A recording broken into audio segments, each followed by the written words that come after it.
السلام علیکم ورحمۃ اللہ وبرکاتہ. مفتی صاحب محترم، خی صحت مزاج ته ښه دی؟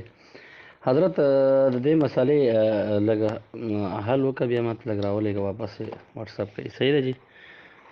دا ترکه 11 کنال 4 مرلې دي، او د دې هلک نه یو ښځه پاتې ده، یو یې ورور دی او 3 خویندې دي.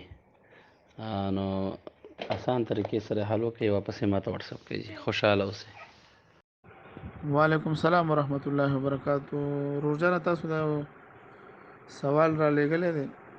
یو کس وفات شوی دی، په ورثو کې ته یو زوجه پاتې ده، یو اخ دی، رور دی او 3 خويندې دي. ترکه 11 کنال 4 مرلې ده. نو دا ټوټل 224 مرلې جوړیږي، ځکه په کنال کې 20 مرلې وي. دا چې باقي ضرب ورکړو نو 220 را لو 4 ور سره دا شو، 224 مرلې شوې. بیا دا 224 مرلې موږ تقسیم کړو، نو موږ سره په ورثو کې زوجه و دا غیرو برسیږي. نو 224 روپه چې راځي دا 56 مرلې راځي، دا د خزې شوي.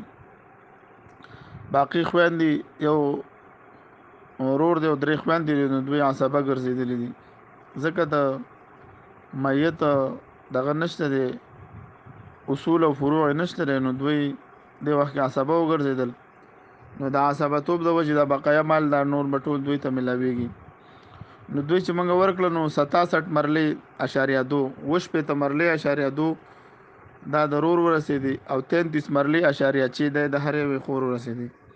په دې ترتیب سره دا ټول دا ترکه تقسیم شو 224 مرلې.